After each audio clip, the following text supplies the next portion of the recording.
Well, apparently it doesn't end with us because the saga continues as Blake Lively has now sued Justin Baldoni, his production company, and their associates. So today we're going to break down the lawsuit and let's get into the whole Blake versus Baldoni of it all. Are you ready?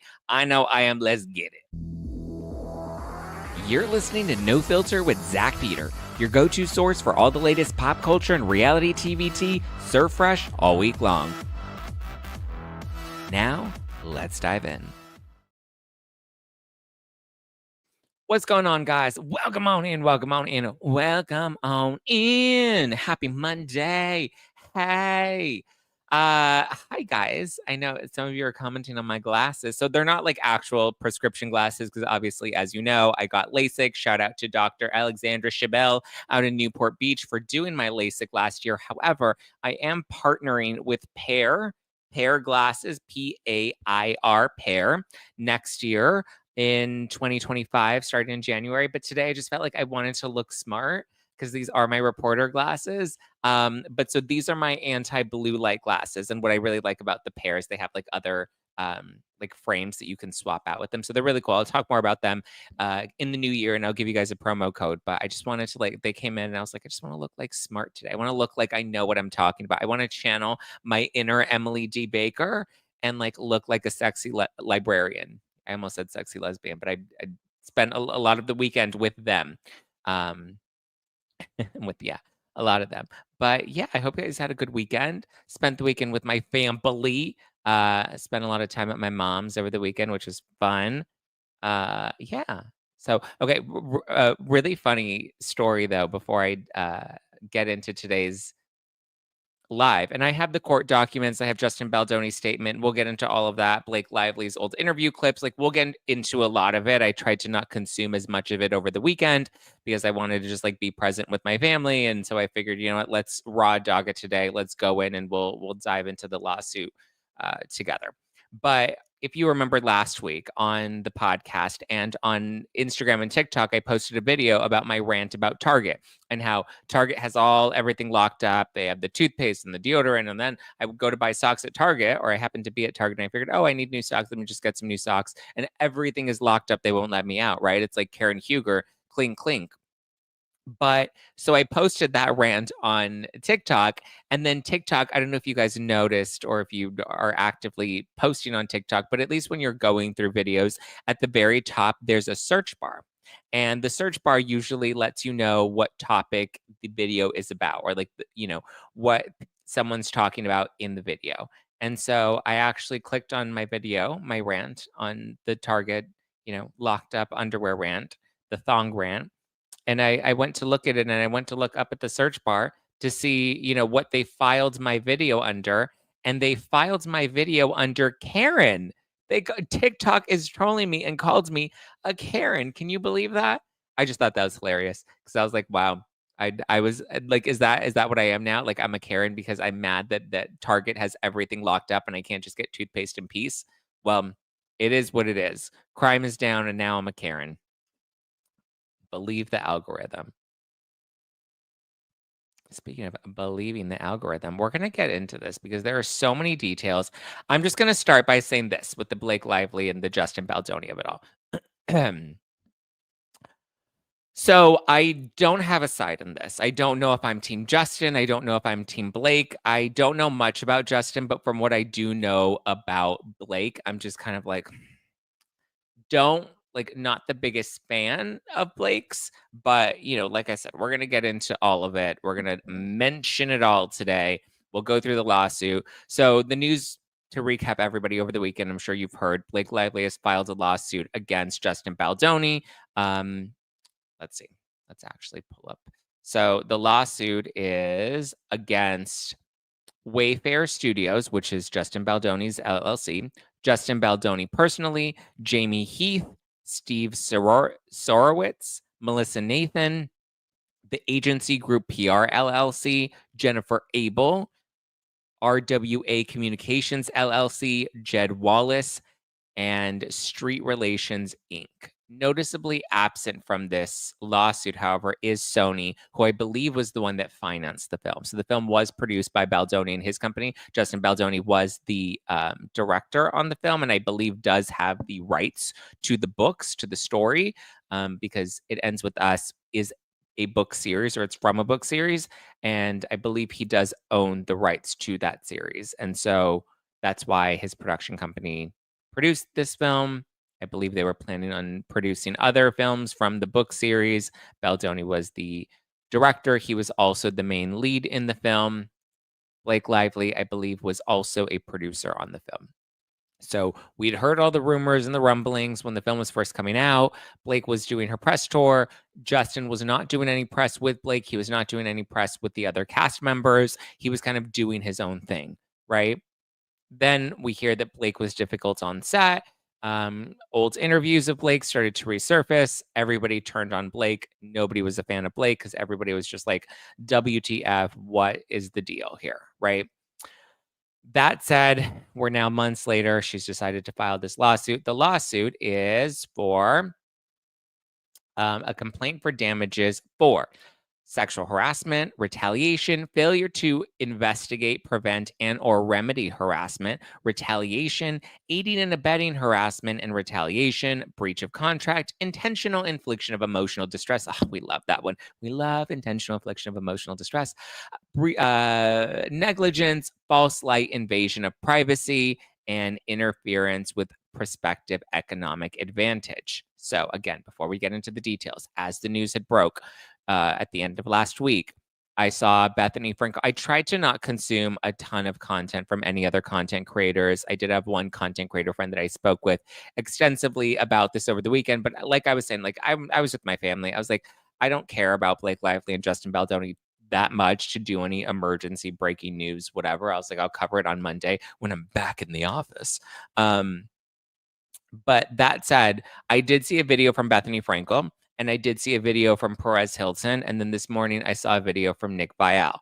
So Bethany Frankel was the first video that I saw after reading the headlines. And so Bethany made a really good point of what is the motive. She was like, I saw that Blake Lively is suing Justin Baldoni and his production company. She's like, but without looking at any of the details, what is the motive behind this? Like, why is she deciding to sue Justin, and why is she suing him personally rather than suing Sony, right? Her point was, if Blake felt this uncomfortable on set, why did she continue making the film? She doesn't need the money. It's not like a harassment case with a woman that works in a corporate environment or even in a more lax environment. Like let's say it's not even corporate, but like a woman that needs to provide for her family that maybe pushes through the harassment or ignores it or pretends, whatever, I'm just gonna, put my head in the sand because I can't afford to lose this job. I can't afford to ruffle any feathers. That is not the case with Blake Lively. She very much had the power to walk away from this. She had the power to, you know, not finish the film if it was really that bad. And so Bethany said, again, what is the intention? Blake doesn't need money from Justin Baldoni. She doesn't need money from these production companies. So what is the intention behind suing? Which made me initially think, and again, I'm going to come at this objectively. I'm going to poke holes at things. I'm going to ask questions like I always do. I'm going to try to go into this objectively. I don't have a team. I'm not Team Justin. I'm not Team Blake. But maybe by the end of this, we'll all reach a conclusion. But I thought Bethany made a really good point. It's not about money because Blake Lively and Ryan Reynolds don't need money. So is it about retaliation for the way that the public turned on her during the promotion of It Ends With Us? Okay. We'll get into the allegations when we get into the lawsuit. Then I saw Perez Hilton post a video, and I didn't watch all of his videos, but I saw that he kind of poked and asked that same question of like, why is she suing Justin? He doesn't have as much money as Blake Lively has, right? That's why he had to go to Sony to get this film financed. He's not as wealthy as Blake and Ryan. So again, in my mind, because Perez Hilton was like, why didn't she, like, Sony is the one that financed this film. Therefore, she should have gone after them because if it's about money, then they're the ones with the deep pockets. If anything, all this is going to do is bury Justin Baldoni in legal fees. And he can't afford to keep up with that because he doesn't have the money or the power and influence that Blake and Ryan Reynolds have. So again, speaks back to the motive. There are no specified damages listed. She didn't lose any damages from the film because obviously she still got paid out. So I'm assuming the damage is about her reputation. right? A la Taylor Swift. Look what you made me do. Look what you made me do. Look what you made me do. So, because I got hotter in the nick of time. So, honey, I rose up from the dead. I do it all the time. Look what you made me do. Look what you made me do. Funny that she and Taylor Swift are biffles. They're BFFs, best friends for life. Okay. Since then, WME has now dropped Justin Baldoni. I did watch a video from Nick Viall this morning where he said that, he remembers when Justin Baldoni first hired the crisis PR team when the promotion for It Ends With Us began. And he was like, why is he hiring a crisis PR team? You usually only do that if you think that there's something bad that's going to come out. I didn't think too much of it at the time when we first found out that he'd hired the crisis PR team, because we started hearing rumblings that him and Blake Lively didn't get along too well on set.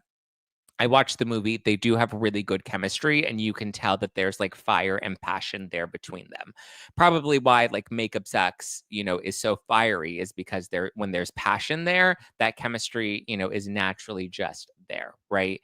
So that said, I thought Nick brought up some really good points about how Justin tends to be, at least in his experience, performative, right? He pretends he's, anti-toxic masculinity and pro-women, and he's feminist and yada, yada, yada. So then, is it real? Is it disingenuous? Is it all an act? Is it a facade? Listen, at the end of the day, you have Blake Lively and Justin Baldoni, who both work in Hollywood. They're both actors. They both have egos. From my analysis going into it, okay? And again, we're raw dogging it, so I'm going in blind. My analysis going into it is they're both big ego people that want to control the narrative and want to make sure the public loves them. You wouldn't be an actor and you wouldn't put yourself in Hollywood if you didn't want to be loved and adored by the public. So I think this is a battle of the egos more than it is a battle of anything deeper than that. But again, we'll review everything. Before I get into the lawsuit, though, Justin Baldoni and his attorneys did issue a statement. He's represented by Brian Friedman. His statement reads, because he is strongly denying the allegations from Blake Lively. His statement reads, "It is shameful that Miss Lively and her representatives would make such serious and categorically false accusations against Mr. Baldoni, Wayfair Studios, and its representatives as yet another desperate attempt to fix her negative reputation, which was garnered from her own remarks and actions during the campaign for the film, interviews, and press activities that were observed publicly in real time and unedited, which allowed for the internet to generate its own views and opinions." I actually agree with this. I don't think that Blake Lively was taken down by any false stories that were planted in the press. Blake Lively's ultimate downfall was her own words and her own actions, right? It was people resurfacing old interviews of hers that ultimately ended up being the detriment to her, right? And it was the way that people were watching her own interviews. Like it was her own words and her own actions that ultimately ended up being her demise. But we'll continue. These claims are completely false, outrageous, and intentionally salacious with the intent to publicly hurt and rehash a narrative in the media. Wayfair Studios made the decision to proactively hire a crisis manager prior to the marketing campaign of the film to work alongside their own representatives with Jones' work employed by Stephanie Jones due to the multiple demands and threats made by Miss Lively during production, which included her threatening to not show up to set, threatening to not promote the film, ultimately leading to its demise during release if her demands were not met. Sounds like she's difficult. I've heard about Blake Lively. I know people that know her personally. I know people that have worked with her family personally.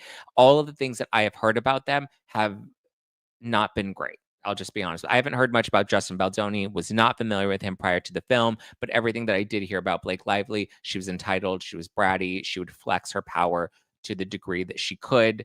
So yeah, the statement continues.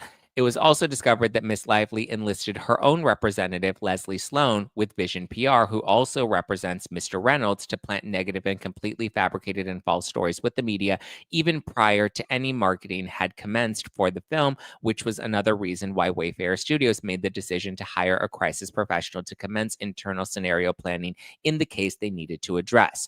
Okay, so it's saying here that Blake hired Leslie Stone. I'm actually familiar with Leslie and Vision PR, but I'm also familiar with Jennifer Abel, who I believe previously represented Kristen Doty, who was representing Justin Baldoni in all of this. Interesting. So I happen to know some of these players, or at least have, corresponded with them. Don't know them personally. But that makes sense, right? If, she's making these threats and she has her own PR rep, and they're claiming that she was planning to plant negative and completely fabricated and false stories with the media. Then, you kind of want to go on the defense. Crisis PR, possibly. Okay, the representatives of Wayfair Studios still did nothing proactive nor retaliated, and only responded to incoming media inquiries to ensure balanced and factual reporting and monitored social activity. What is pointedly missing from the cherry-picked correspondence is the evidence that there were no proactive measures taken with media or otherwise, just internal scenario planning and private correspondence to strategize, which is standard operating procedure with public relations professionals. Now, Jennifer Abel, who worked on the crisis PR team for Justin Baldoni, has also spoken out, and she's like, yes, the information that you're going to see in the lawsuit, the correspondence, the emails, or the text messages, whatever, yes, they do, yes, they are correspondence between our team internally. However, we didn't need to do anything because the internet ultimately went viral with the interviews from Blake Lively's past that they ended up running with. All right. So that's where we're at right now. Let's dive into the actual lawsuit. Okay. So like I said, she's suing Wayfair, Justin, James, Heath, Steve, all their reps, right? And the PR people, Wayfair Studios, Justin Baldoni, for sexual harassment, retaliation, failure to investigate, prevent, and or remedy harassment, retaliation, aiding and abetting harassment and retaliation, breach of contract, intentional infliction of emotional distress, negligence, false light invasion of privacy, interference with prospective economic advantage. Okay. Introduction. On January 4th, prior to resuming filming of It Ends With Us, the film, following guide strikes, an all hands meeting was convened to address the hostile work environment that had nearly derailed production of the film. Attendees of the meeting included Justin Baldoni, who is co-chair and co-founder of Wayfair Studios and the owner of the film, as well as the director, executive producer, and actor in the lead role of Ryan Kincaid, James Heath, the CEO of Wayfair and producer of the film, Angie Giannetti, the film's representative for its distributor, Sony Pictures Entertainment. So Sony was present during this, or at least there was a Sony rep that was present during this all hands on deck meeting. Alex Sachs, a producer on the film, Todd Black, a producer on the film, Blake Lively, who played the role of Lily Bloom in the film. Miss Lively also had an agreed upon right to have a representative present. She chose her husband. Interesting choice. She chose her husband given that the meeting was about repeated sexual harassment and other disturbing behavior by Mr. Baldoni and Mr. Heath. Interesting that she didn't pick an attorney. She picked her husband. To me, kind of feels like we're going to bring in Ryan Reynolds, who is a big name and a big face in this. I mean, she could have also wanted him there for emotional support. I'll give her the benefit of the doubt with that. But I would just think you would want an attorney present, which it doesn't sound like was the case. To me, choosing your really famous husband seems kind of like a flex to make sure everybody remembers the power dynamic and the pecking order in the room. My opinion. Okay. As discussed in detail, Miss Lively was forced to address concerns about Mr. Baldoni and Mr. Heath's misconduct with them directly, and began doing so months before filming began. The concerns she raised were not only for herself, but for the other female cast and crew, some of whom had also spoken up. The January 4th meeting occurred only after Wayfair had rebuffed Miss Lively's efforts repeatedly. Okay. During the January 4th meeting, the parties discussed in detail the inappropriate conduct that Miss Lively, her employees, and other cast and crew experienced at the hands of Mr. Baldoni and Mr. Heath. After the list below was reviewed and discussed in its entirety, all parties present agreed that the outlined conduct would cease. Okay. These are the items that Blake Lively brought forth, these are the concerns that she brought forth that were discussed that they said would not happen moving forward. Number one, no more nude videos or images of women, including the producer's wife, to Blake Lively and or her employees. Sounds bad and salacious, but we'll get it because remember, context matters. Number two, no more mention of Mr. Baldoni or Mr. Heath's previous pornography addiction or Blake Lively's lack of pornography consumption to Blake Lively and other crew members. Number three, no more discussion of Blake Lively and no more discussions to Blake Lively and or her employees about personal experiences with SEX, including as it relates to spouses or others. Number 4, no more mention to Blake Lively or her employees of personal times that physical consent was not given in SEX acts, as either the abuser or the abused. Number 5, no more descriptions of their own genitalia to Blake Lively. Number 6, no more jokes or disparaging comments to be made to Blake Lively and or her employees about HR complaints Wayfair had already received on set about missing the HR meeting. Number 7, so it kind of sounds like maybe she was complaining a lot to HR and they were kind of just like dismissing them and laughing them off. Number 7, no more inquiries by Mr. Baldoni to Blake Lively's trainer without her knowledge or consent to disclose her weight. Again, these sound really bad until you have the context behind it, which I'm sure we'll get into. Number 8, no more mention by Mr. Baldoni of him speaking to Blake Lively's dead father. Number 9, no more pressing by Mr. Baldoni for Blake Lively to disclose her religious beliefs or unsolicited sharing of his. So what he said, I love Jesus, and that was offensive. Number 10, if Blake Lively and or her infant is exposed to the Rona, again, Blake Lively must be provided with immediate notice as soon as Wayfair or any other producers become aware of such exposure without her needing to uncover days later herself. Uncovered days later herself. So it seems like somebody on set may have been sick and they didn't tell her. I don't know. As we've learned, per the science, Blake Lively and infant, someone of Blake Lively's age and seemingly well-being health-wise and her infant exposure doesn't necessarily, I don't know. Reading these, I'm not. Okay, number 11, an intimacy coordinator must be present at all times when Blake Lively is on set in the scenes with Mr. Baldoni. So I believe they did have an intimacy coordinator. I believe the nude videos and or images were of the producer's wife in regards to directing the birthing scene. So Blake Lively in the film does give birth to a daughter, and I believe he showed a birthing scene. I don't know why. That's also kind of strange considering Blake Lively has already given birth, but I guess there was some sort of direction that was going to be shown to Blake, and she was uncomfortable with the fact that he showed her his wife giving birth. And I, what else? Mentions of pornography addiction, that's weird. We don't need to be mentioning that. I mean, it depends on what the nature on the set was. Like, were we in a joking? Like, you have to realize, like, a lot of the formalities you have in a corporate environment are not exactly, the same type of behavior you have on these sets, right? They're spending long hours together. That's why you have, some of the leads often hooking up with each other. Like the lines are just all blurred. I'm not defending that. I'm not saying it's appropriate. In fact, I'm saying the exact opposite. I don't think it's appropriate. It's just something that happens very often, right? Some of these things I'm sure maybe on regular sets that happen often would not normally be seen that in depth, but it's very clear that Blake had an issue with Heath and Baldoni, and so therefore it kind of feels like everything that they did probably continued to further give her the ick, for a lack of better terminology. But also, I mean, listen, I have heard that Blake does like to do these things on set. If she doesn't get her way, she will often make unrealistic demands. She's not very respectful to everybody else on set. I wouldn't be surprised if there was a lawsuit of harassment, maybe not, sexually, but of harassment from Blake Lively to people on set from the stories that I've heard firsthand accounts from people that have worked with her. Again, not familiar with Justin Baldoni, but at least according to Nick Vial's account of Baldoni, he thinks that Justin.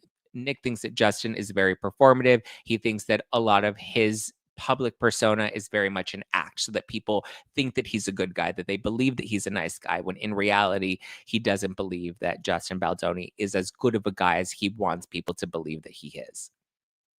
Okay. Oh, wait, there are more. Oh my goodness. How many complaints did she have? Okay, there are 30 complaints. Gee willikers. Okay. Complaint number 13. No more personal physical touching or sexual comments made by Mr. Baldoni or by Mr. Heath to be tolerated by Blake Lively and or her employees, as well as any other female cast members or crew without their express consent. Could that be a hug? Is that, I don't know. Is it appropriate? Is it inappropriate? That can be subjective. Number 13, no more improvising of kissing. All intimate touch must be choreographed in advance while Blake Lively and an intimacy coordinator.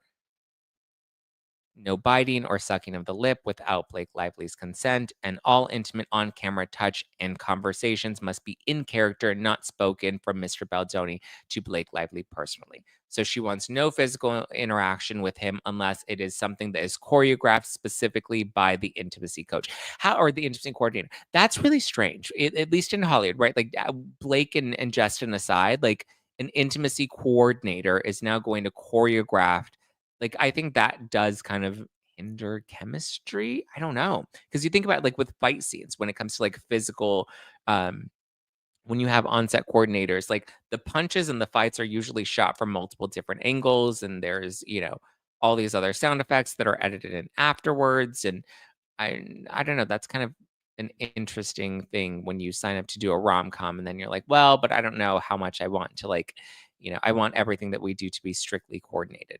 It's just interesting, and it's my own observation. Number 14, Blake Lively to have representatives on set at all times with a monitor during scenes involving, nudity, sex activity, or violence with Mr. Baldoni. Okay, fine, fair. I think that that's valid. It's also interesting that this just seems like a really high demand considering you're in a film that's likely to be R rated, that's likely to have a lot of intimate scenes, that's likely to have some nudity, that's likely to, and when it's about DV, then like you do think that there are going to be some coordinated violent scenes on set. But sure, I mean, I don't think it's an unrealistic expectation for her to feel safe in all of this. Number 15, all actors participating with Blake Lively in intimate scenes involving her being in any state of nudity or simulated nudity must be classified as active working actors, not friends of the director or producer, and must be pre-approved by Blake Lively. I agree with this. Yes, I don't think friends should be on set. I think that if it is going to be intimate, then I think she absolutely has the right to say, "Hey, don't bring your friends on set. I want to be aware of who is on set." The fact that she has to pre-approve every single person on set feels a bit diva-y, but at the same time, I understand, let it should be a closed set. I do understand that. Number 16, no more filming of Blake Lively without a fully executed SAG compliant nudity writer in place. Any such footage already shot without the writer in place in direct violation of SAG requirements may not be used without Blake Lively and her legal team representative without prior written consent. Sure, I think that she's entitled to that as well per SAG guidelines. 17, any scene by Blake Lively or any other performer depicting the character of Lily that involves nudity or simulated sex must be conducted strictly in accordance with the above referenced nudity writer and must adhere to the Blake Lively approved script. So I'm assuming for this is like a body double. If they come in place, then they're not allowed to show something that is set to represent Blake without her approval. I actually think that this is a good one. Well, I don't know, because a lot of actors do this, right? They'll use a body double so that the nude scenes don't reflect the actor themselves, but they show somebody else so that there is nudity, but it's not necessarily that actor. Um, but does that actor, I guess because it is their likeness and their image, they should be able, like, what does she want to approve? Like, oh, I don't like those nipples. I don't want those nipples representing me. Sorry, that was a bad joke. Number 18, an intimacy court. God, there's so many of these complaints. Anybody that comes in with a list of like 29 complaints, I'm a little like, okay, this is a bit Karen-y. Some of these I think are very valid. Some of them I feel like we're just stretching. Number 18, an intimacy coordinator must be on set for all scenes involving nudity or simulated sex and must have a monitor to ensure compliance. Number 19, no monitors to be viewed or accessible on set or remotely during a closed set with set scenes except by Blake Lively's approved essential crew and personnel. Okay, she doesn't want anybody accessing that. I think that's absolutely valid and absolutely fair, and I think she's entitled to that. Number 20, no more entering, attempting to enter, or interrupting, pressuring, or asking Blake Lively to enter her trailer or her makeup trailer by Mr. Heath or Mr. Baldoni while she is nude for any reason. Yeah, they shouldn't be there if she's not clothed. I mean, if there are notes that they want to discuss with her, then I'm sure they can do it other times. I mean, was she changing? Was she getting ready? Again, context matters, but I agree. She should absolutely be entitled to being in her own personal space without them interrupting her in these moments, in these private moments, for sure. 21, no more private multi-hour meetings in Blake Lively's trailer with Mr. Baldoni crying with no outside Blake Lively appointed representative to monitor. Why is he in her? Again, context. We need the context. But also weird. Why are you in her? I mean, again, but like on set, like people like bound, like you get close and you trust, you're spending so much time with each other that it's not outlandish that you're spending time together in a trailer and someone gets a little emotional sharing something about whatever. But I agree. It's kind of weird. 22, no more pressing by Mr. Baldoni to sage any of Blake Lively's employees. Who needed to be saged? He wanted to sage her employees. Were there any demons on set? I don't know. I feel like the two demons on set were Baldoni and Blake Lively. 23. You can't sage anybody anymore. No more sage on set. 23. Producer Alex Sachs to be given standard rights, inclusion, and authority per her job description and as represented by Blake Lively when signing on.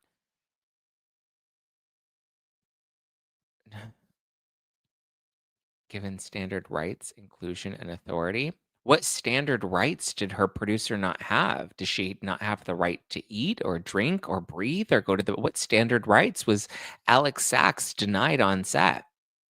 24. Sony must have an active daily role in overseeing physical productions for the remainder of the film to monitor safety for cast, crew, schedules, logistics, problem solving, and creative. I actually am surprised that she had to ask for this. Sony should always have a representative on set at all times. Like Sony is the one financing this. Sony is ultimately the one, like when you're putting the money into this, you should always have a rep on set to monitor everything to avoid situations like this. So I'm surprised that Sony wasn't even doing that from the beginning and that she had to ask for this. 25, engagement of an experienced producer to supervise the safety of the cast on set. Oh, we need a engagement of an experienced producer to supervise the safety of the cast, crew, schedule, logistics, problem solving, and creative for the remainder of the shoot. So we need, oh, and they gave examples. So we need a babysitter on set at all times. 26, engagement of a Blake Lively approved A-list stunt double to perform Lily in scenes with Mr. Baldoni involving the more intimate stuff and violence. Blake Lively to perform only close-up work or work from the Blake Lively pre-approved shot list in scenes with Mr. Baldoni involving SB. So not DV, but SB. You can put that together. Sure, there's a lot of Blake Lively needs to approve a lot of stuff. Some of it I get, and some of it is like, okay. 27, no more adding of additional scenes or on-camera climaxing by Blake Lively outside the scope of the script Blake Lively approved when signing on to the project. I think that that's fair considering the vulnerability and the nature of the scenes. However, it's not uncommon for there to be rewrites or changes to the scripts. However, I agree with it being specific to certain SCX related scenes. I don't disagree with that. I think that she's entitled to that. 28, no more asking or pressuring Blake Lively to cross physical picket lines. We asked her to cross physical picket lines? What does that mean?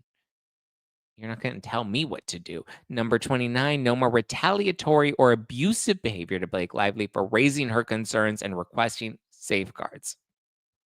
Again, context. I want more details. Number 30, as an in-person meeting before production resumes with Mr. Baldoni, Mr. Heath, Mr. Sachs, the Sony representatives, the new producer, Blake Lively, and Blake Lively's spouse, Ryan Reynolds, to confirm and approve a plan for implementation of the above that will be adhered to for the physical and emotional safety of Blake Lively, her employees, and all cast and crew moving forward. Fine, but also weird that Ryan Reynolds gets to confirm and approve things regarding a set he's not involved with. I understand that's his wife, but I also don't think it in any other work environment would your husband be allowed to come and approve and confirm things or have any sort of managerial role on a project that they aren't, you know, like an actual representative of. Like Ryan Reynolds is strictly just her husband. It feels like the inclusion of Ryan Reynolds is a flex to be like, listen, I have my big powerful Hollywood husband. He's going to be here and you're not going to, if you don't want to take my word for it, then my husband Ryan Reynolds is going to be. The Ryan Reynolds thing is weird. I get it if she wants him in the room because it makes her feel safe, but having him have a say in certain things and approve a plan for implementation, again, he shouldn't have any sort of say in that. I think that's weird. Didn't Ryan rewrite a bunch of stuff for the film? What was Ryan's? Let's actually look this up. What was Ryan Reynolds specific? What was Reynolds'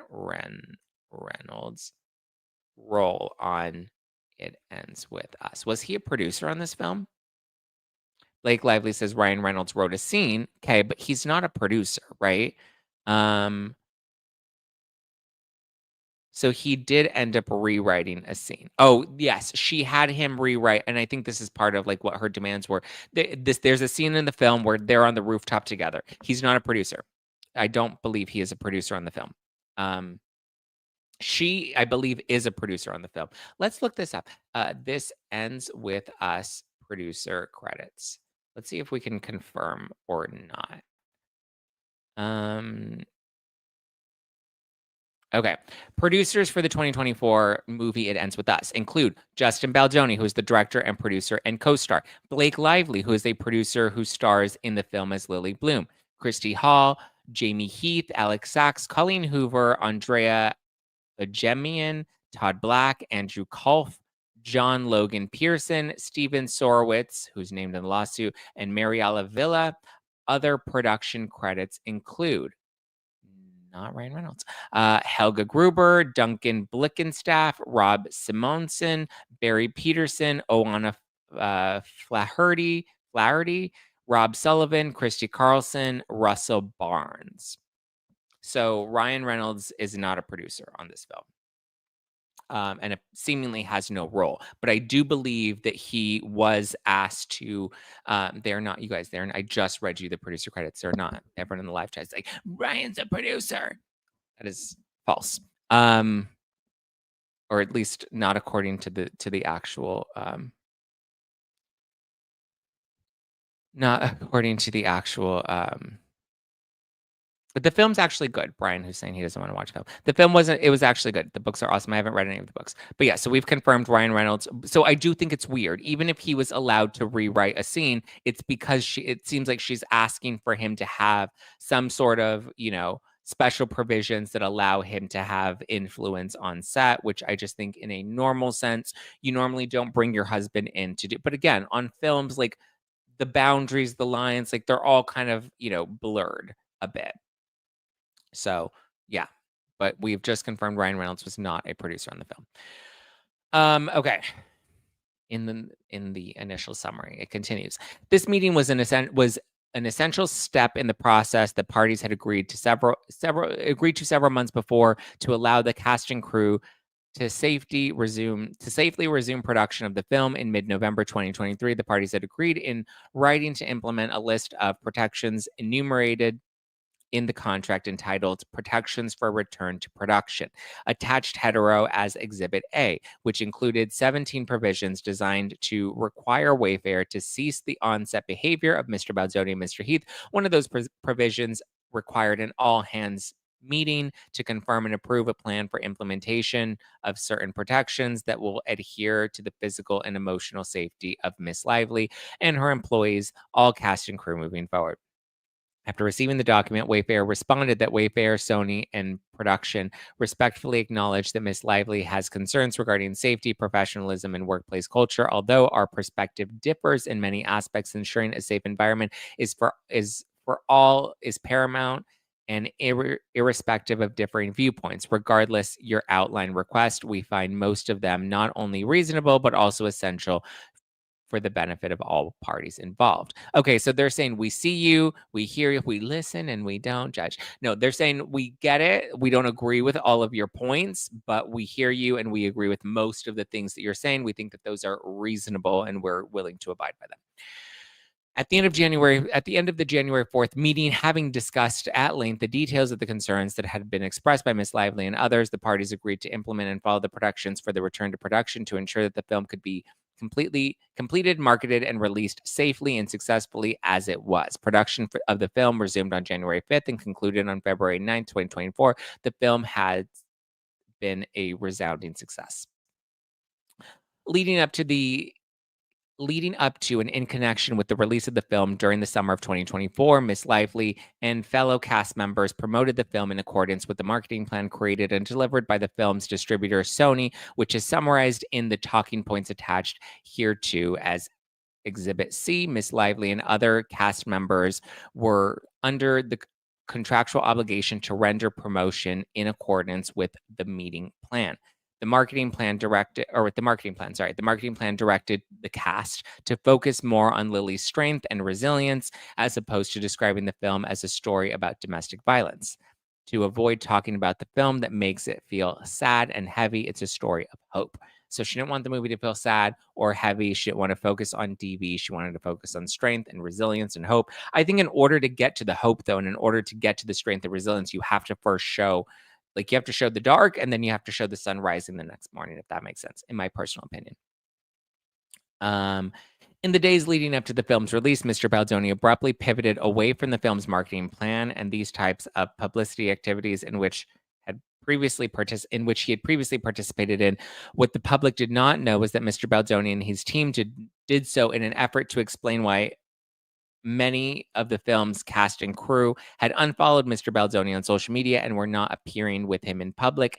To that end, he and his team used DV survivor content to protect his image as described in further detail below.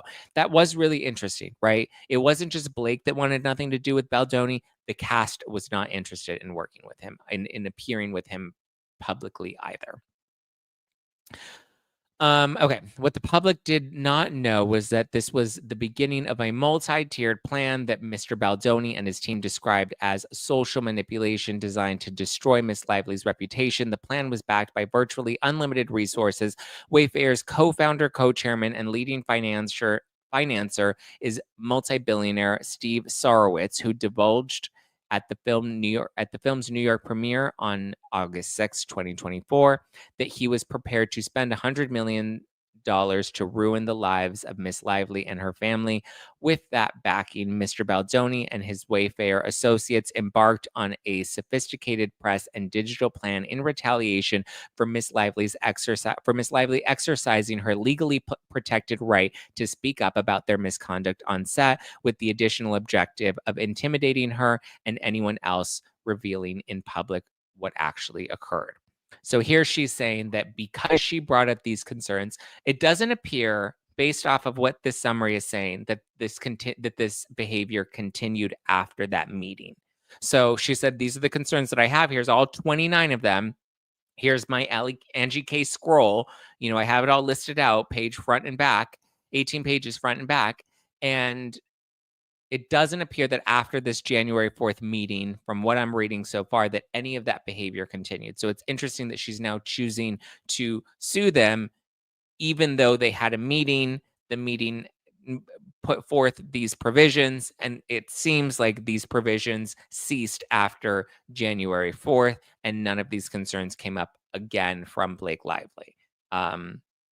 So again, interesting that she's choosing to now sue for harassment, given that the nature was ceased and desisted. But now we're getting into the next claim of social manipulation to destroy her reputation. We'll get into that because I do have a lot of feelings about that, and I don't believe that it was an orchestrated PR takedown of her reputation. I think the internet went viral, and a lot of it had to do with that first reporter that shared that video of the bump, where she's just like, "Congrats on your little bump," and Blake Lively was like, "Congrats on your little bump," And then that reporter shared that interview, being like, "Yes, I've interviewed Blake, and she's not." She's not fun to interview. She's not fun to work with. And then from there, the internet went viral with that moment. We've seen that happen a million times before. And that's not by design. That happens to just be a viral moment that comes up. But we'll get into it further. On January 31st, 2024, following the recommendation from their publicist, Jennifer Abel, Wayfair and Mr. Baldoni retained a crisis communications strategist named Melissa Nathan and her company, the agency Group PR LLC. Ms. Nathan delivered a proposal to Mr. Baldoni, which included a website to discuss full Reddit, full social account takedowns, full social crisis team on hands for anything, engage with audiences, and the right to start threats of theories, discuss that this is the way to be fully protected. Ms. Nathan also proposed the creation of social fan engagement to go back and forth with any negative accounts, help to change negative and stay on track. Per Miss Nathan, all of this will be most importantly untraceable. As Miss Abel described it, the plan was to engage in social media mitigation and proactive fan posting to counter the negative, as well as social manipulation. The plan went well beyond the standard crisis PR. What Miss Nathan proposed included a practice of astroturfing, which has been defined as the practice of publishing opinions or comments on the internet, in the media, etc., that appears to come from ordinary members of the public, but actually coming from a particular company or political group. So astroturfing is something that we see a lot. And so but astroturfing is where you're planting a lot of good engagement. Oh my God, Justin Baldoni looks so hot here. Oh my God, look at this, look at what Justin Baldoni said in this interview. Oh my God, I love Justin Baldoni. Oh my God, Justin Baldoni's chin line. So it's a lot of planting positive social content about your client and making it seem like it's people that are organically doing so, when in fact, sometimes it is, they are not bots, but like fake accounts. Like they have several fake accounts that they're putting on the internet to put out positive content about your client. And so that's what they're accusing them of doing. They're saying here that it would be untraceable, so we wouldn't see that it was coming back from this PR firm.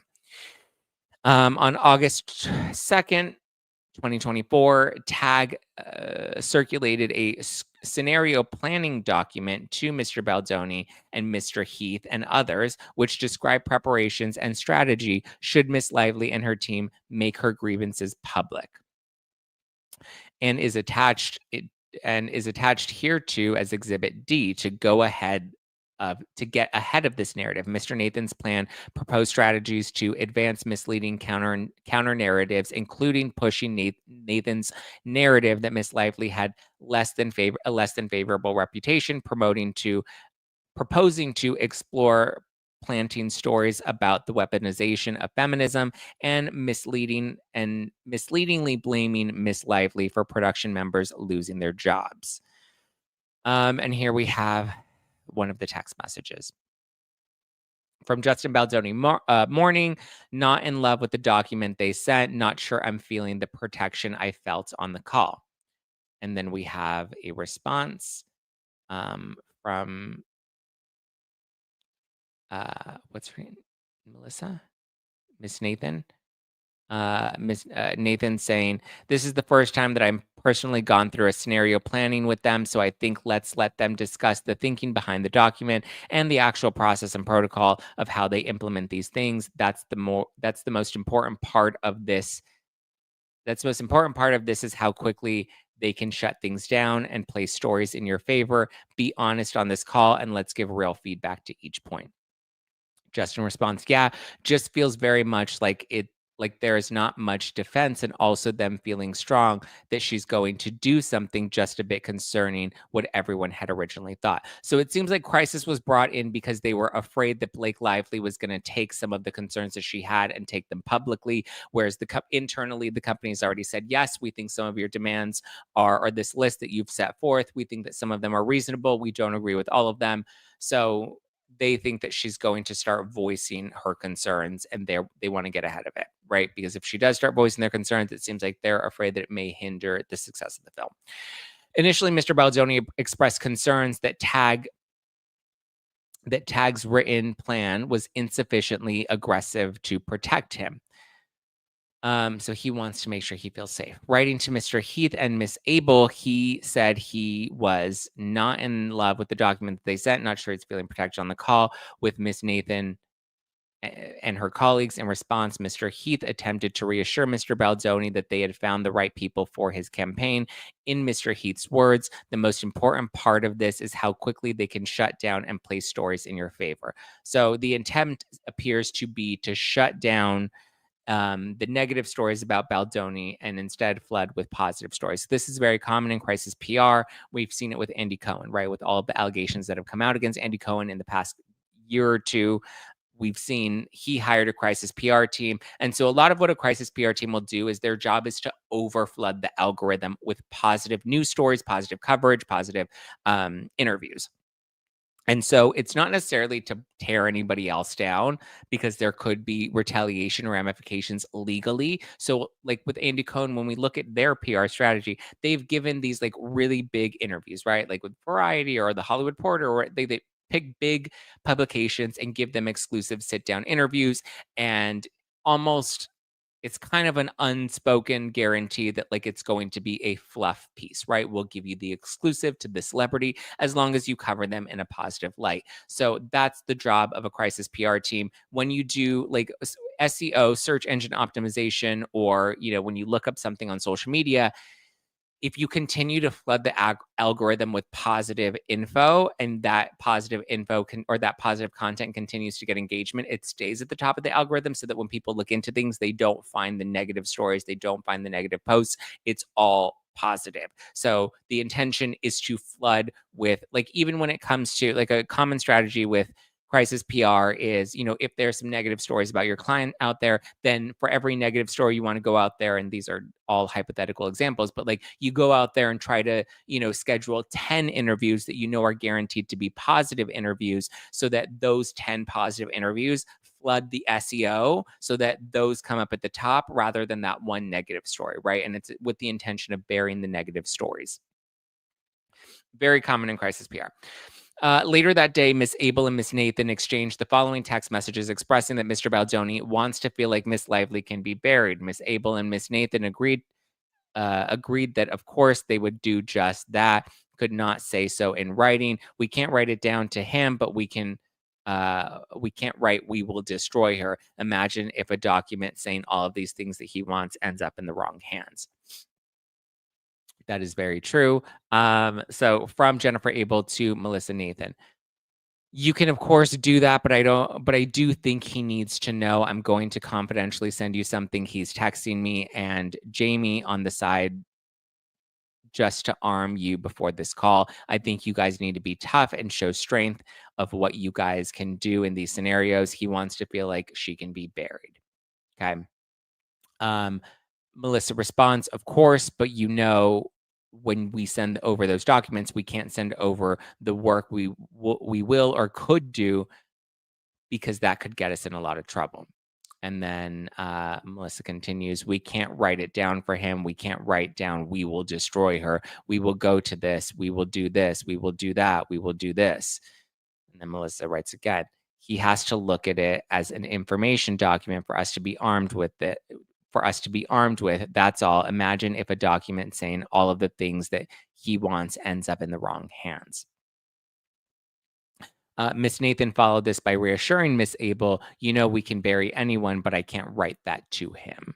Melissa then says, we can bury anyone. Oh, that's just, I'll be very tough.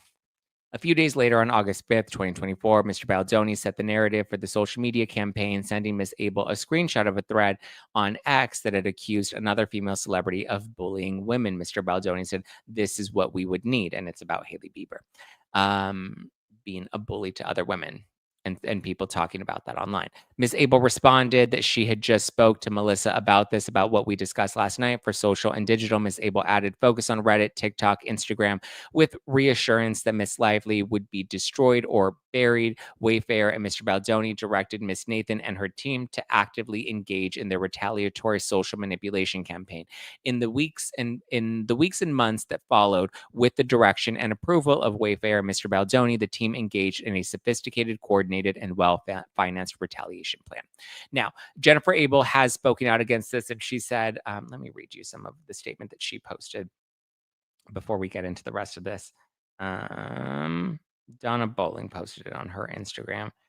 Let's see. Jennifer Abel said, "Hi, I never thought the day would come when I needed to defend myself with my own peers, but this certainly has been an interesting and devastating, quite frankly, couple of days. So here we are, but here are the facts. No, I was never subpoenaed. I found out that my private text messages and emails were included in the complaint after I received it on Friday night. Then I was contacted by the New York Times an hour and a half after receipt. They had already reviewed the 80-page document and had questions prepared, and apparently also received thousands of pages of documents um, with our had questions prepared, thousands of pages of documents with our correspondence that we never saw. So somebody leaked this to the New York Times, which when you're leaking court documents to the New York Times, that feels like more of a targeted retaliation plan rather than high. Well, I mean, I guess crisis PR could do the same thing, but it doesn't appear that any negative, onset behavior of Blake Lively caught much traction on the set of This Is Us. There were rumblings about like what some of her complaints were, but now we actually have the list. But from my recollection, I don't remember there being stories or the press getting specific documents that were then published in the press at that time, whereas the New York Times had gotten, advanced access to the lawsuit that seemed to have been tipped off to them. But here, Jennifer Abel is saying they had already reviewed the 80-page document and had questions prepared. And apparently, they also received thousands of pages of documents with our correspondence that we never saw. So it was clear that this was a coordinated effort, but nothing we haven't seen before since I've been working in talent PR for over 15 years now. I had recently left my previous firm at which I was still with during this campaign, with a team who all participated in the campaign and a boss who oversaw it and who had access to my work emails and work phone. So you can deduce that from me what you will. It seems like she's hinting at it was her former PR agency that released these that ended up as evidence, but that Jennifer Abel was not aware that her text messages and emails were going to be included in this. What the cherry-picked messages don't include, although not shockingly, is that as it doesn't fit the narrative, is that there was no smear implemented. So she's saying even though they discussed, like, if we need to smear Blake Lively, we will, she's saying that they never implemented any actual plan. She said no negative press was ever facilitated, no social combat plan, although we were prepared for it, as it's our job to be ready for any scenario, but we didn't have to implement anything because the internet was doing the work for us. Sure, we talked about it, contemplated if we needed certain things, flagged accounts that we needed to monitor, worked with the social team to help us stay on top of the narrative so we could act quickly if needed. And yes, we rejoiced and joked in the fact that fans were recognizing our client's heart and work without us having to do anything but keep our heads down and focus on the positive interviews for our client. As the texts show, we sophomorically reveled and again joked privately to each other about the internet's feedback to the woman whose team was making our lives incredibly difficult over the course of the campaign. I'm human. The long hours, months in preparation on top of the day-to-day scope, it felt good to see that although we were prepared, we didn't have to do anything over the top to protect our client. I actually agree with this without her having to say this. This is what I thought initially because we didn't see it wasn't the negative headlines about Blake Lively that took her down. It was people resurfacing old interviews from her past. And it was spearheaded by the initial reporter that released the interview of the bump, right? Congrats on your little bump. And then she was snarky back and she's like, congrats on your little bump. And then everybody started to resurface. And some of the interviews I felt like were a bit exaggerated. Like some other reporters were like, I have this interview and here's the raw footage from that interview. And some of those interviews, I was like, okay, that's not that bad. Like, or I understand why she was a little snarky in that interview. And you have to remember, like, they're doing these these press junket days for long hours and they're being asked a lot of the same questions and it does get annoying and it does get to be a bit like taxing on people. So I get why sometimes she may have been a little annoyed, and I'm sure you can pull any celebrity that's done press junkets and find moments where they were rude.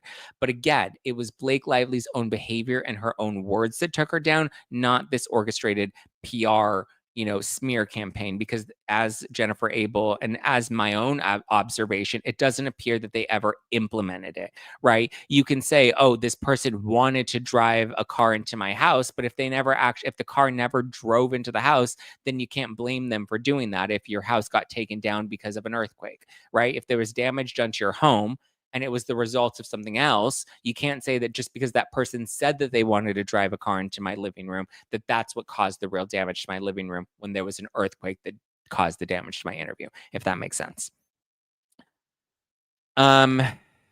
Jennifer continues in her statement, which was published by Dumas.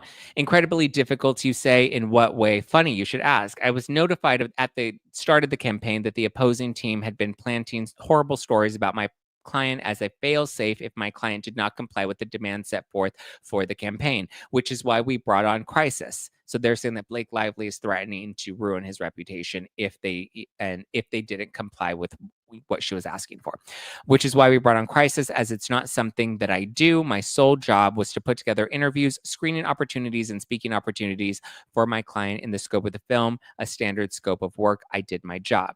Now, what kind of woman would work against another woman who is the victim of all the things claimed? Thanks for asking. After reviewing the evidence, facts, hard proof, so Jennifer's defending why she chose to stay working with Justin Baldoni despite all of the things that Blake Lively had claimed. She said, after reviewing the evidence, facts, hard proof that countered every single thing that was being claimed and demanded at the start of production, I made a choice to stand by my client of almost 5 years, that's Justin Baldoni, who had dedicated his life to the equal treatment of others, especially women, who had no incidents of negative treatment of others, and who had a wonderful community and team at Wayfair who all held the same moral fortitude and lived their life accordingly. So she's saying she stood by Justin because the evidence that they had set, which has not been revealed in this lawsuit, that the evidence spoke otherwise. Now, the part that I do find interesting in critique of Justin Baldoni is we're seeing these text messages of him wanting to bury Blake Lively, of him being upset, of him being angry with Blake Lively, and not having an issue with her reputation having to be hurt. Should we get to that point where he does position himself as a feminist, he does position himself as a champion of women, he does position himself as somebody that's anti-toxic masculinity. So this is where I agree with Nick Viall that it does appear that Justin Baldoni may be a bit performative, and maybe the image that he puts out there isn't the most genuine. However, just because he may be fake to the public does not mean that his Crisis PR team was the reason Blake Lively's reputation tanked. I think her own behavior is what caused her reputation to tank, because again, it was the resurfacing of her own actions and words that took her down, not this strategy. Jennifer Abel continues in her statement, is my client perfect? No. In fact, he says that he's not perfect so constantly to the point that I tell him he has to be less self-deprecating because it could be taken the wrong way. Are Blake's feelings? It's not my position to say or speculate what Blake was feeling in these moments that she claims, and I would never slam a woman for speaking her truth. But at the end of the day, if it's not the truth and there's evidence that proves that it's not the truth, then as a representative, I have to do what I feel is right as well. A lot of people seem to be slamming Jennifer Abel, saying that she's just trying to protect her client. How dare she go against another woman? I mean, listen, if you're going to put it in that context, yes. Jennifer Abel and Melissa Nathan and Justin Baldoni, they're all prepared to take down Blake Lively, who, yes, is another woman. So in that context, sure, yeah, they are, it doesn't seem that they are that feminist at the end of the day. But again, I will reiterate, Blake Lively's reputation did not tank as a result of any sort of orchestrated campaign that we saw. She was taken down by the internet, who resurfaced her own words and behaviors. Okay, the complaint from Blake Lively continues. The retaliation complaint relied on more than just publicists and crisis managers spinning stories. I don't remember seeing any stories that were spun negatively about Blake Lively, but let's continue. They also retained subcontractors, including a Texas-based contractor named Jed Wallace, who weaponized a digital army around the world from New York to Los Angeles to create there was a digital army around the world from New York to Los Angeles? Is that the world? To create, seed, and promote content that appeared to be authentic on social media platforms and internet chat forums. The Baldoni Wayfair team would then feed pieces of this manufactured content to unwitting reporters, making content go viral in order to influence public opinion and thereby cause an organic pile-on. To safeguard against the risk of Miss Lively, ever revealing the truth about Mr. Baldoni, the Baldoni Wayfarer team created, planted, amplified, and boosted content designed to eviscerate Miss Lively's credibility. They engaged in the same techniques to bolster Mr. Baldoni's credibility and suppress negative content about him. On August 10th, the day after the film, the day after the release of the film, Miss Nathan's team reported that they had started to see the shift on social media due largely to Jed and his team's efforts to shift the narrative against Miss Lively. Interesting. Um, Aren't these normal behind the scenes PR strategies? Yes. Heather Johnson says the New York Times article adds additional context, which is a good read. Thanks to Daily Dose of Donna for posting it.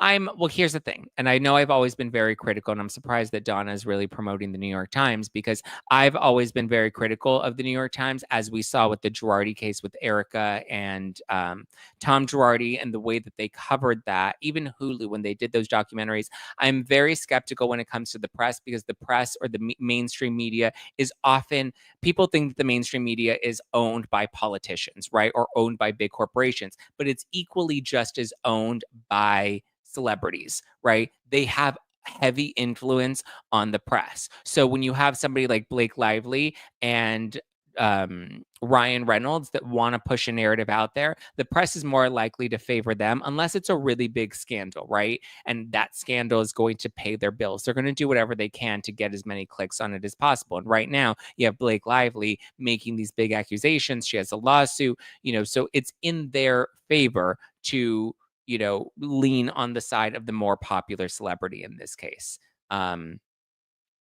So I am always skeptical when it comes to that. I didn't really read the New York Times articles. I don't care for their opinion pieces because I don't like my opinion to be swayed one way or the other. I like to go through things on my own, make my own observations, and formulate my opinions from there. I don't pick a side because it's the popular side or the least popular side. I don't try to go with the fray, but I also don't try to be contrarian. I just try to be as honest and organic as I can. Tiki Torch said Blake's reputation tanked due to misogyny, canceled for not being nice enough versus men maybe getting canceled for committing crimes. FYI, men can't be feminists.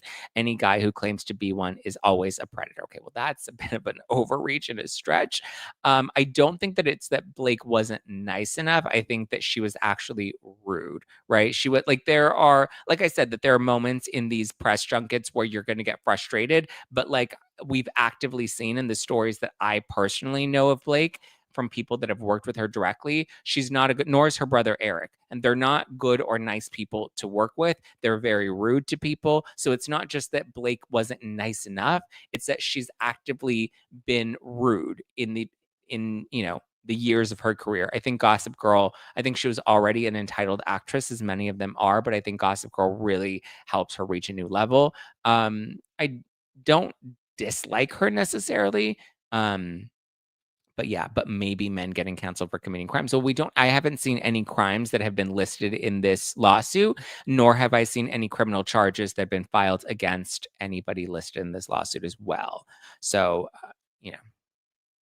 can't say that somebody's committed crimes if they haven't actually committed crimes, right? Isn't that why? Emily D. Baker just released a podcast covering the complaint. Definitely worth watching for a rounded view. Thank you, Amy. Love Emily D. Baker. That's not what her coworkers are stating. Okay, let's get back to where were we? On August 10th, it shift the narrative. Okay. So we have a text message from Jennifer to the team saying, "Hi team, so far extremely limited pickup on the Daily Mail or Page 6. We'll continue to keep an eye out and send pieces as needed, but so far it's been steady coverage on pure speculation. We've also started to see a shift on social due largely to Jed and his team's efforts to shift the narrative towards shining a spotlight on Blake and Ryan. Again, we'll continue to send links and screenshots, but wanted to send an update in the meantime." The same day, Ms. Nathan noted that as part of this shift, the majority of socials are so pro Justin, I don't even agree with half of them. LOL. Melissa to Jennifer. Melissa says, "The majority of socials are so pro Justin that I don't even agree with half of them. LOL." And I'm assuming that they're referring to like the post that people are posting, the content that people are posting, thirsting after Justin, being like, "Oh my god, he's so amazing," blah blah blah blah. But it seems like in regard to shifting the narrative, because that's what they're saying, Jed, or that's what they're accusing this guy Jed. Is that, yeah, Jed? His team shifted the narrative that spotted a shot, or that shined a spotlight on Blake and Ryan, and instead tried to filter content that made Justin look more favorable. Is that a coordinated attempt? So rather than the engagement focusing on how much we love Blake and Ryan, we're shifting the focus to be on Justin and how great Justin looks. Seems like we're trying to highlight Justin more than we're trying to take down Blake, in my opinion. Miss Nathan then bragged to Miss Abel that Mr. Baldoni doesn't realize how lucky he is right now, by which they were referring to the successful efforts to shut down stories that would have revealed how Mr. Baldoni's behavior included sexual connotations on set that had made the cast and crew beyond Miss Lively uncomfortable. If these allegations are true, then he, as the producer and as the director, does have a responsibility to not make people uncomfortable on set. If you're directing a scene, that's one thing. But if you're saying things that, if you're making inappropriate jokes that the rest of the people feel are inappropriate, then that is conduct that needs to not continue. That said, from what we've read in this so far, it seemed like all of that misconduct stopped after the all hands on deck January 2nd meeting, or January 4th meeting. So again, why is this then being brought forth in a lawsuit if we addressed it and we discussed it with an all hands on deck meeting, and from there we didn't cease to have that behavior happen on set any further? We talked about it, we discussed it, the conduct had been ceased. That doesn't make it right. But if it was addressed and if it did not continue, which it doesn't appear that it did because the movie ended up getting completed, then again, why is now it being alleged in a lawsuit if not to take down his reputation? My opinion.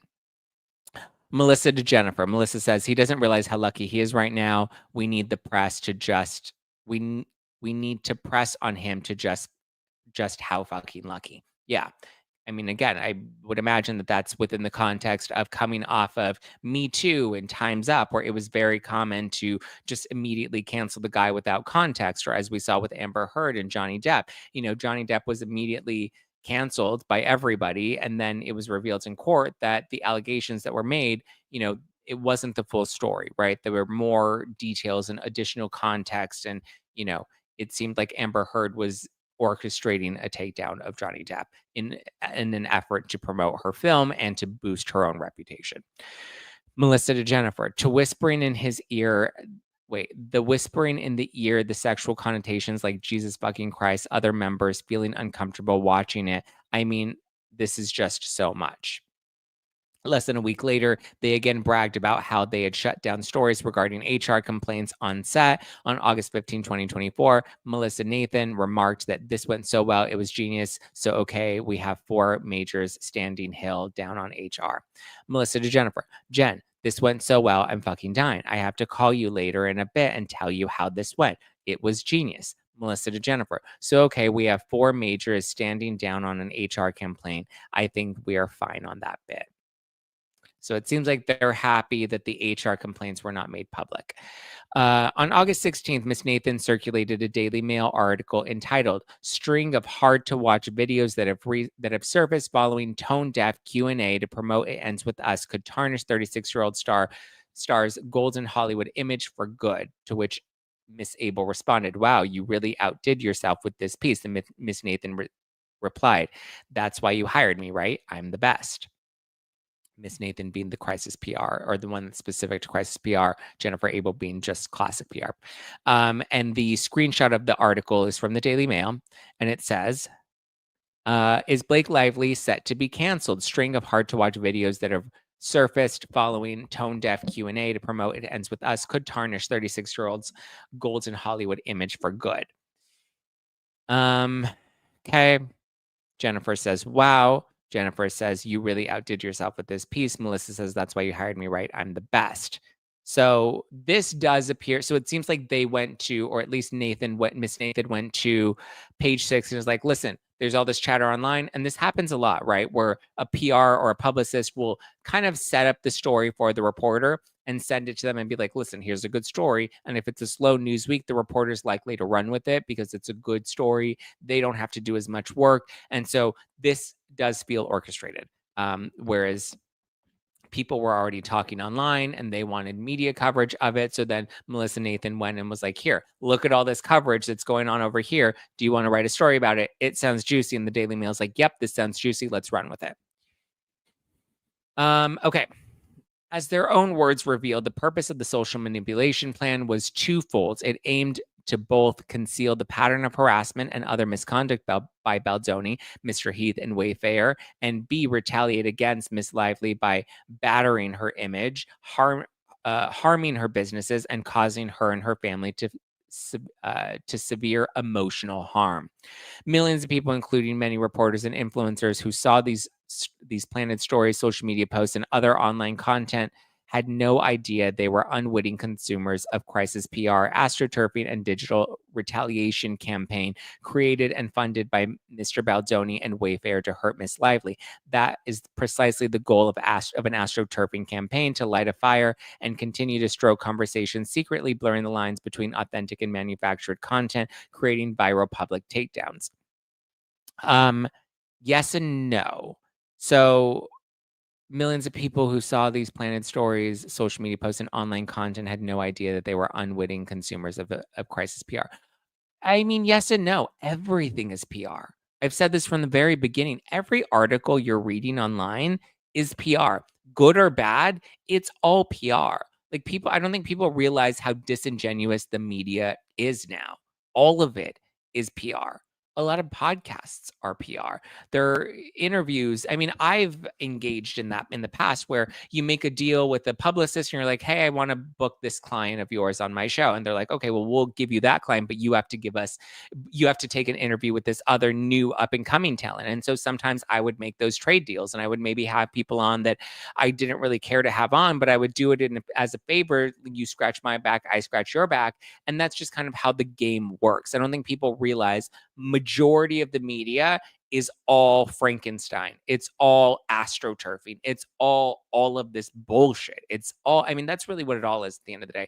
Very similarly to the classic PR strategies used to be using the press and used to be, astroturfing on social media. Whereas now a lot of the recrafting of the narrative in retaliation campaigns now involve lawsuits.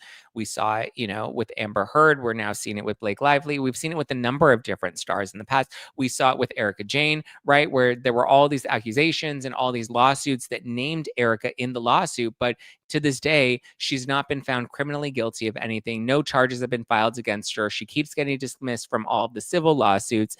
And then on top of that, like I've always said from the beginning, they used her for the PR game. Like, it was strategic to make sure that they got more attention. The LA Times did it a million times. Hulu and the House Up and the Hustler documentary did it a million times.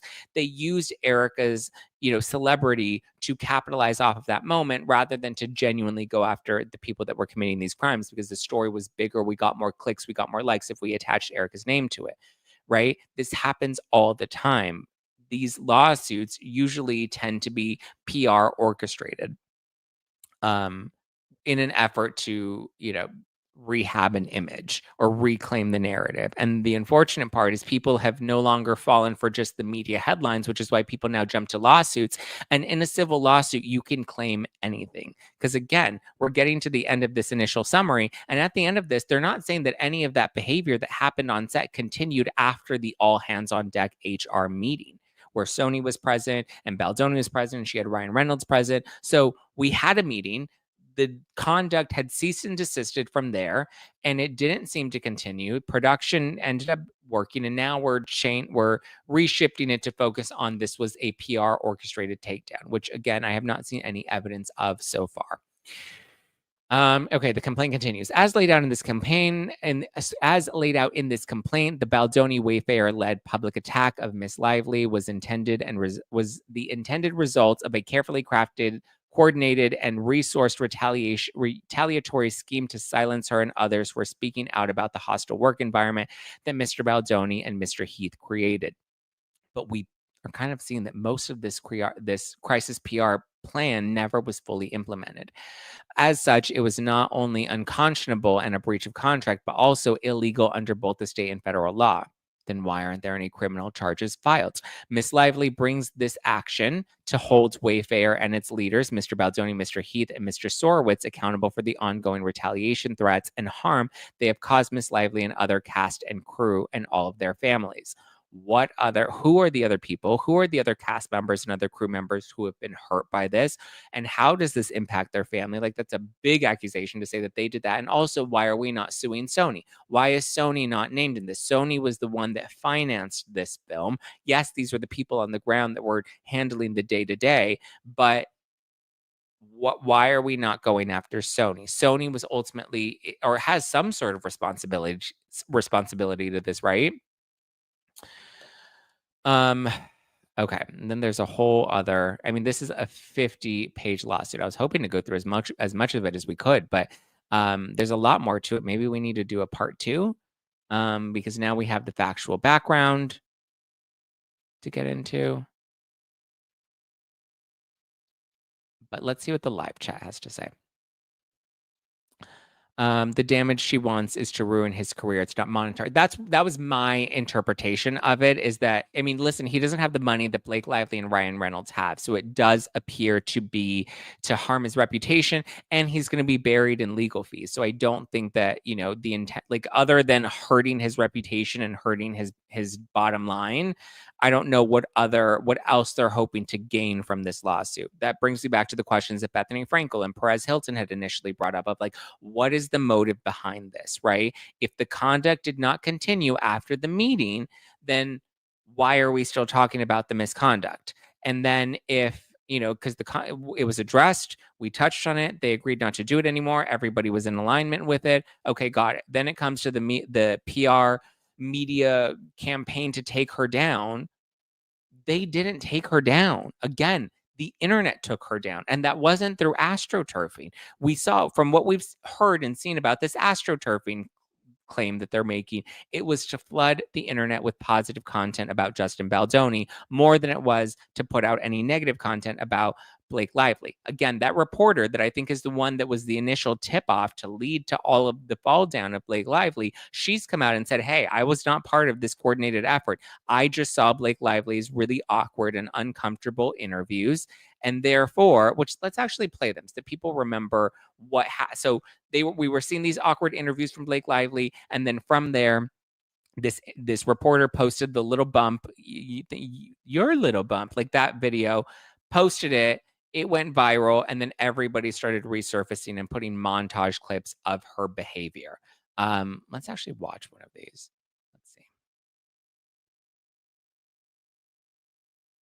That's right. Do we have that? Load. Okay. It Ends With Us is in theaters now, so grab your friends, wear your florals, and head out to see it.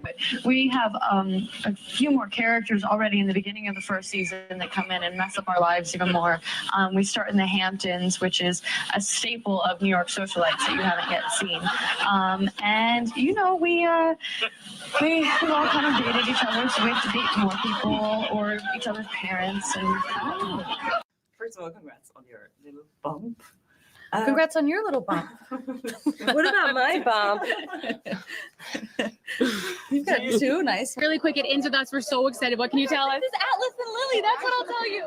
Yeah, so the movie comes out in 3 weeks, and it's actually Yeah. And you know, working in Everyone digital. wants to talk about the clothes, but I wonder if they would ask the men about the clothes. I would. I love Jesse's suits. The boots were mine. Love There's these great Louboutins that are also a close-up on them when we're dancing in the bar.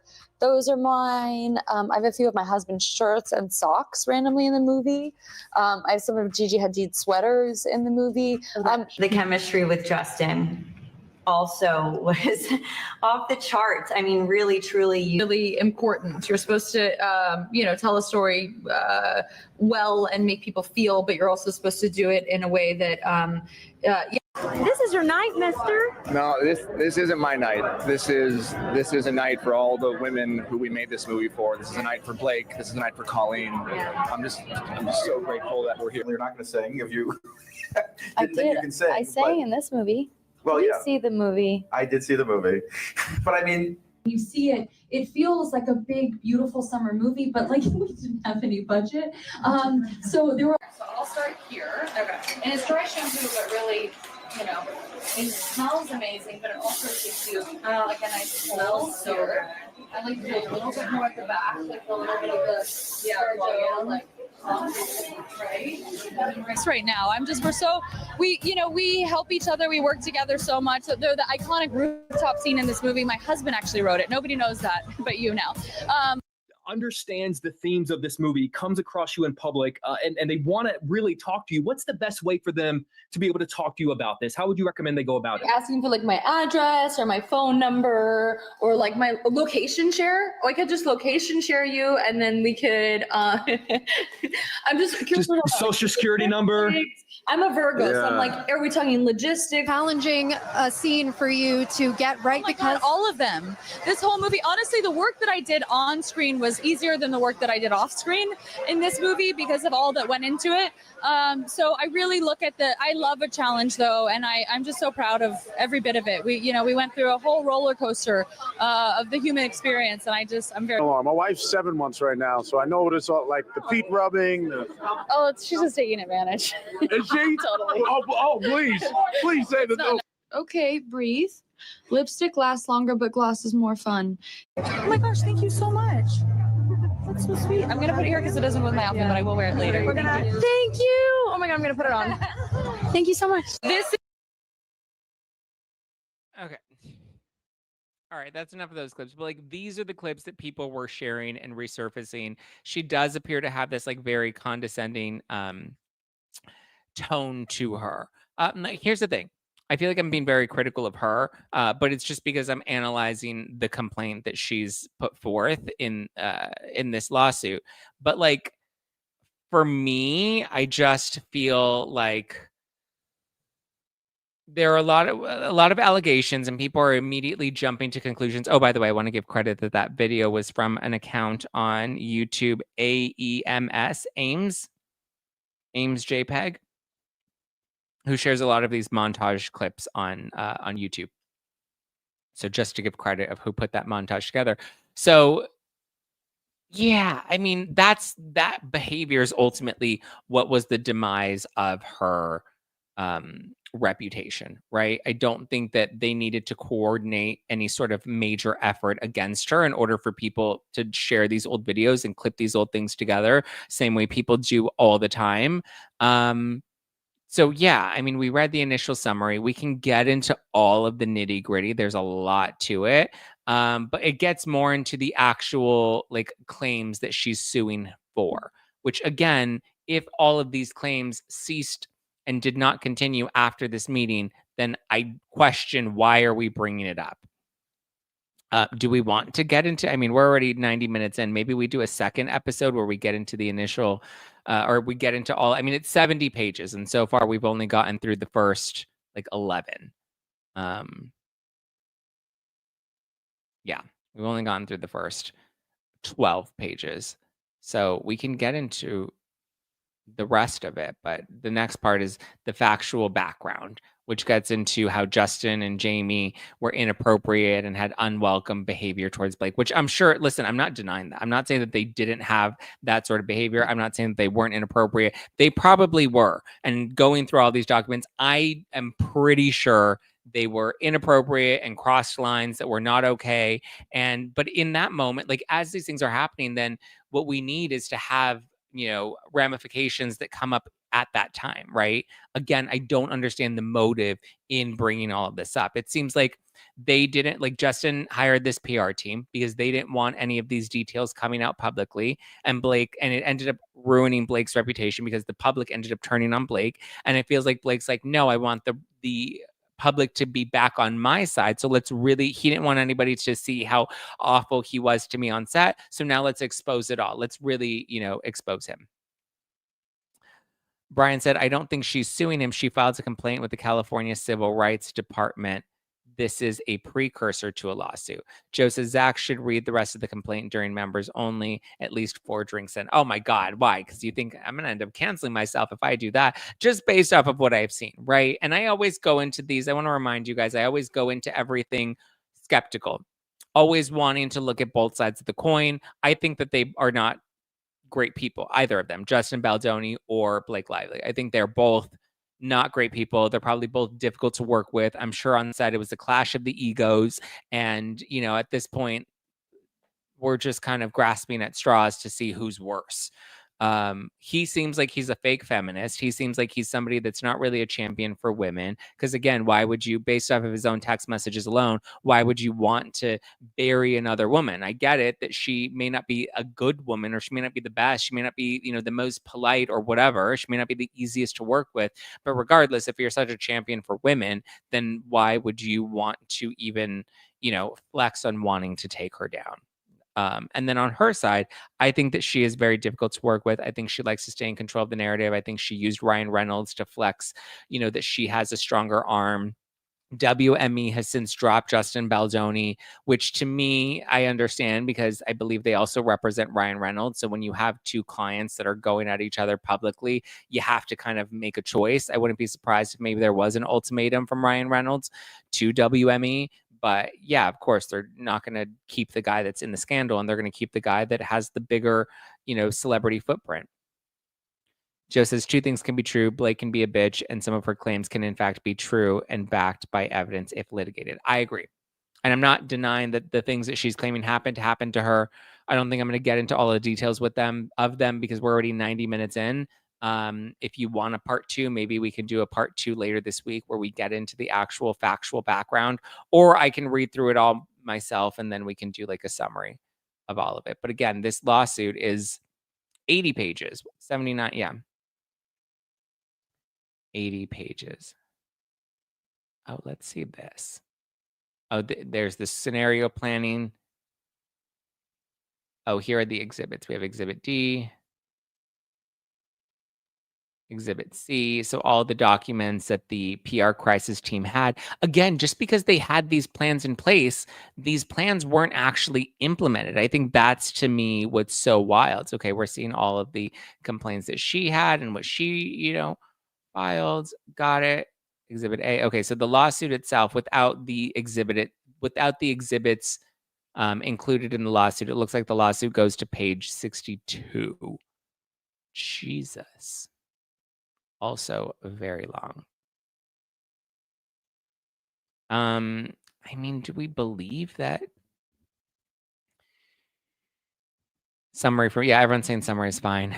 The first thing Ness says, the first thing I want cleared up, was it a big coincidence that Justin planned in case cleared up? Was it a big coincidence that Justin planned in case Blake spoke negatively of him and the smear campaign happened organically on the internet? Was it just a coincidence? That's a really good point. Was it a coincidence?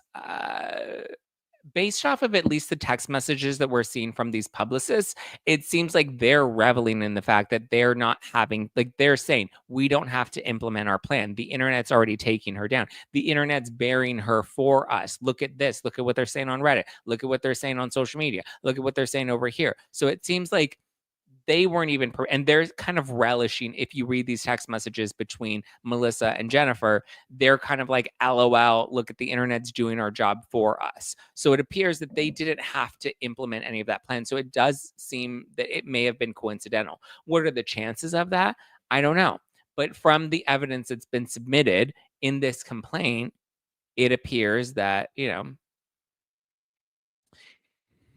it did become, and listen, viral moments happen, right? Amy says the HR reports will be enlightening. Yeah, there were, the HR reports, I think will be big. And again, I'm not defending their misconduct. I don't know the details of it. I know some of the details, right? Where she's like, oh, he was showing me, nude images of another woman and that was inappropriate. And then we find out, well, that it was a video of his wife giving birth in preparation for her birthing scene and how they wanted to, shoot it or what they wanted to do, because I guess she didn't want like to have her legs open during a birthing scene. But then they're like, but how do you not have a birthing scene with your legs open? Like, how do you act as if you're giving birth if you're not actually going to like have your legs open? Like the camera's not going to be up your cooch. Like, so there were little things like that. So I believe some of the points that she had, as were acknowledged by Wayfair and the representatives and associates, they acknowledged that there were things that were inappropriate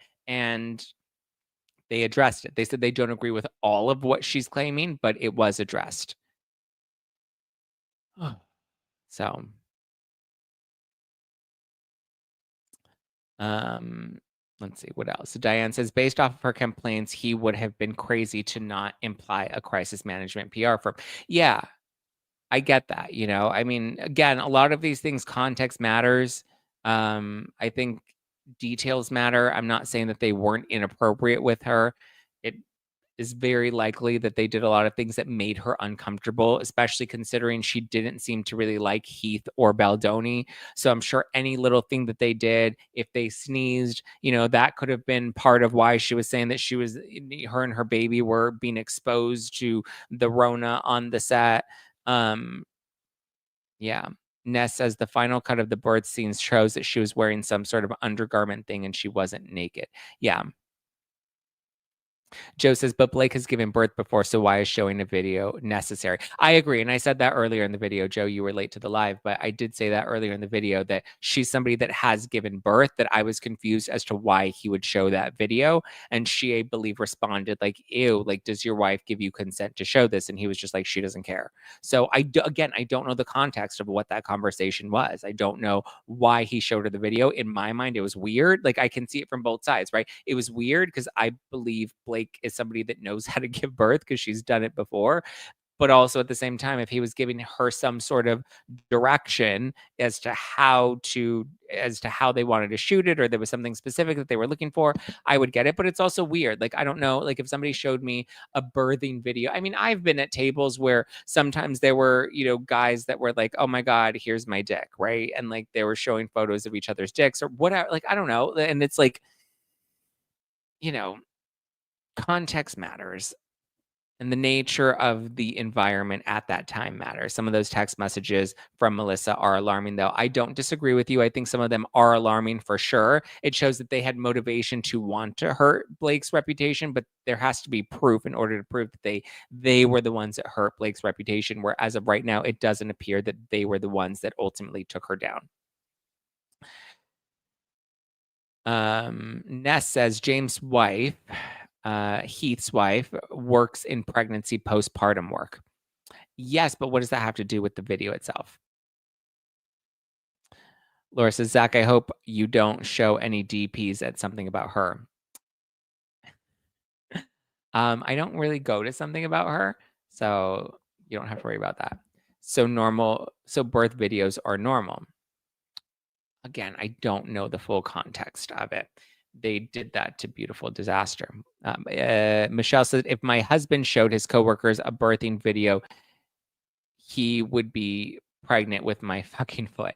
Well, Michelle, but like, listen, let's look at Real Housewives of New York, right? Where, what's her name? Erin's showing a photo of her husband's dick, right? She's showing the dick pic to Jenna and to Bryn. And all the other women are like, oh my God, how dare she? Oh, Jess was like, oh my goodness, how could she?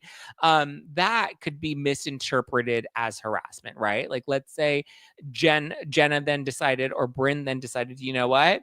I feel like that was harassment because it was an unsolicited showing of somebody else's, private genitalia, and I did not consent to that. Like, that's kind of the nature that we're in now, where any little thing can be like, listen, there have been I've been at dinner tables where guys have showed their dick pics to other people, and I can very easily be like, in retrospect, 4 years later, I feel like that was harassment. I'm not saying that that's the case with Blake specifically, but I'm just saying that's the nature that we're in now, where we're suing people without having proper context, right? Or now saying, well, I didn't consent to that, so I don't, now I'm upset about that. So it does, the argument could be made that there was some sort of retaliation because Blake's reputation took a hit, that now she wants to hurt Justin's reputation and his bottom line. L says, what is offensive to some people may not be offensive to others. Know your audience. Exactly.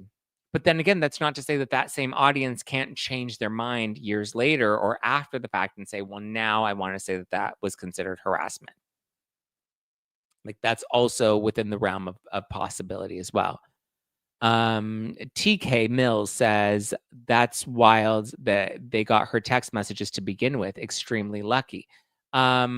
Yeah, well, they're saying that they didn't. Jennifer Abel is at least saying that she did not consent to giving her text messages, that it was, I guess, the firm that she used to work for that had access to them that turned those text messages over, and she wasn't even aware that these text messages were being included in this complaint.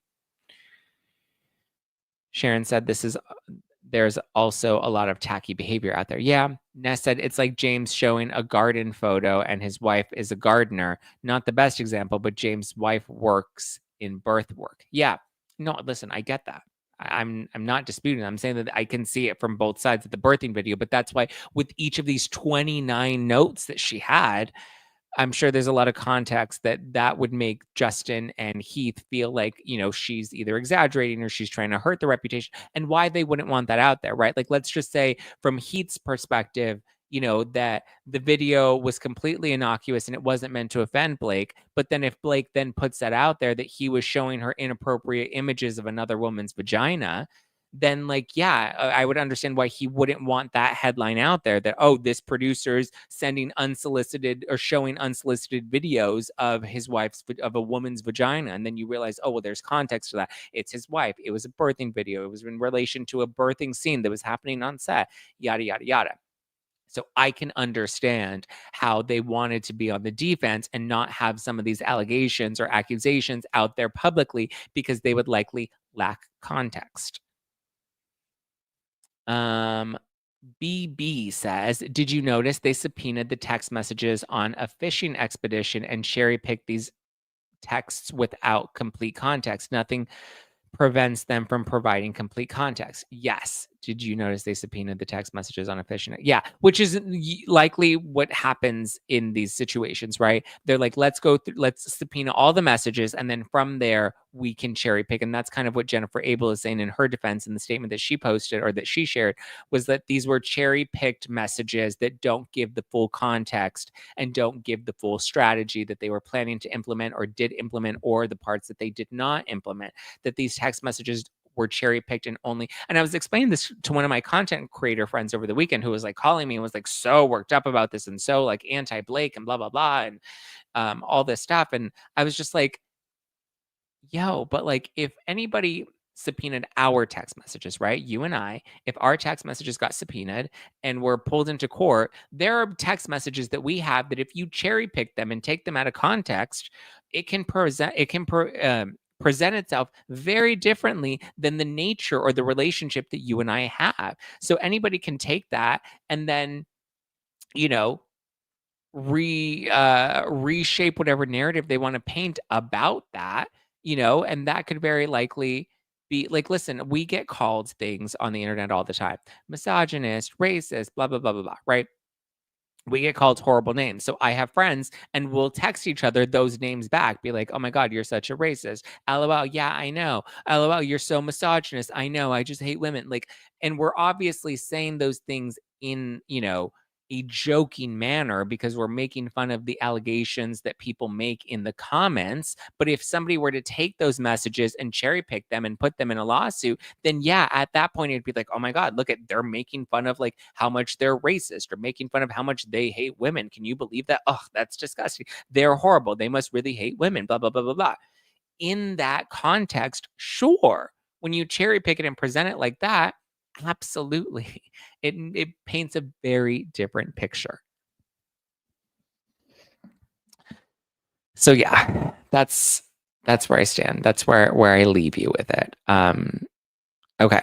I think this is where I leave you. I love you. I appreciate you. I hope you guys had a great weekend. I hope you guys enjoyed. Justin's team can provide the full context. Yes, and they say that they have the evidence that they haven't provided their submissions in court yet or their response to the complaint officially yet, aside from their statement. But I would assume that once we get that side of it, then we can absolutely have a different, conversation about it. Tiki Torch says, you don't grad how effing weird males are towards females. It's creepy to be shown a birthing video. Men get off of doing that. See, I feel like you're a little sexist against men. Tiki Torch, I feel like you're always like, men are horrible. Men are creepy. Men are the worst. Will Justin have a counter complaint? We shall see. I would hope so. And when we have that, then we can look at both sides and then maybe see if we can find some sort of shape in the middle of it, right? Oh, look at Joe gifted everybody some memberships in the live chat. Let's get it. Thank you, Joe. All right. Merry Christmas, guys. Happy Hanukkah if you celebrate Hanukkah. I love you. I appreciate you. I hope you have a wonderful rest of your week. Enjoy your time with your family. Enjoy your time with your friends. If you want to keep up with me, you can always keep up with me at Just Plain Zack all over the internet, or follow the podcast at No Filter with Zack all over or on Instagram.